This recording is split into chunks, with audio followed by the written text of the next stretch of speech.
120 নং ঢেপঢেপি গাঁও পঞ্চায়তৰ সভানেত্ৰী হিচাপে দীপালী ৰায় পূৰ্ণ সমৰ্থনত নিৰ্বাচিত। ধুবুৰী জিলা গোলকগঞ্জ খণ্ড উন্নয়ন কাৰ্যালয়ৰ সভানেত্ৰী আৰু উপসভানেত্ৰী নিৰ্বাচনৰ বাছনি প্ৰক্ৰিয়া আজিও অব্যাহত আছে। জিলাখনৰ ভাৰত বাংলাদেশ সীমান্তৱৰ্তী ঢেপঢেপি গাঁও পঞ্চায়তত আজি সভানেত্ৰী পদৰ আৰু উপসভাপতি নিৰ্বাচন অনুষ্ঠিত হয়। দীৰ্ঘদিনৰ বাছনি প্ৰক্ৰিয়াৰ অন্তৰ শেষত দীপালী ৰায় ঢেপঢেপি গাঁও পঞ্চায়তৰ সভানেত্ৰী হিচাপে নিৰ্বাচিত আৰু কৰুণাকান্ত ৰায় উপসভাপতি হিচাপে নিৰ্বাচিত হয়। সম্পূৰ্ণ পঞ্চায়তৰ সদস্যসকলৰ পূৰ্ণ সমৰ্থনৰ জৰিয়তে তেওঁক এই সভানেত্ৰী নিৰ্বাচিত কৰা হয়।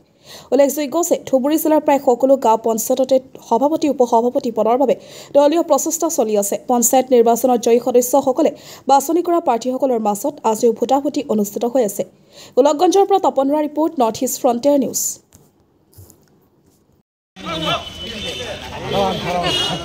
পঞ্চায়ত সভানেত্ৰী হিচাপে ঢেপঢেপি গাঁও পঞ্চায়তত দীপালী ৰায় আৰু সদস্যসকল সমৰ্থন প্ৰদান কৰি সদস্য লৈ লাভ কৰে দীপালী ৰায়।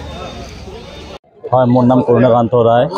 120 নং ঢেপঢেপি গাঁও পঞ্চায়তৰ মই ভাইচ প্ৰেচিডেণ্ট হিচাপে নিৰ্বাচিত হ'লোঁ। কেইজন সদস্য সমৰ্থন কৰিছে? 6জনে সদস্য সমৰ্থন কৰিছে আৰু বাকী সকলোৱে ভাল লাগিছে। আমাৰ কেনেকুৱা লাগিছে? ভাল লাগিছে।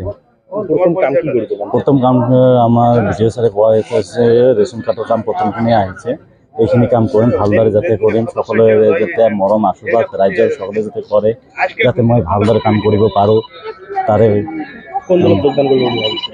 আমি বিজেপিতে যোগদান, সমৰ্থন আমাৰ বিজেপিয়ে। নমস্কাৰ, মোৰ নাম দীপালী ৰায়। 120 নং ঢেপঢেপি গাঁও পঞ্চায়তৰ সভানেত্ৰী হিচাপে নিৰ্বাচিত হৈছোঁ। কিমানজন পঞ্চায়ত সদস্যৰ সমৰ্থন পাইছিল? সকলো মেম্বাৰে সমৰ্থন দিছে। পঞ্চায়ত সভানেত্ৰী হৈ কেনেকুৱা লাগে এতিয়া বৰ্তমান?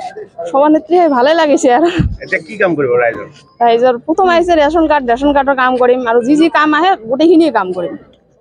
কাম কৰাৰ কাৰণে ইয়াত আহিছোঁ, কামেই কৰিম।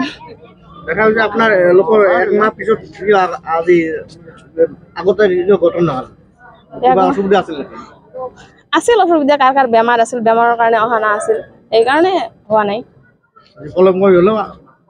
আপোনালোকে আজি পলমকৈ হৈ আহিছে, আমাক সমৰ্থন কৰিছে আৰু ভালেই লাগিছে।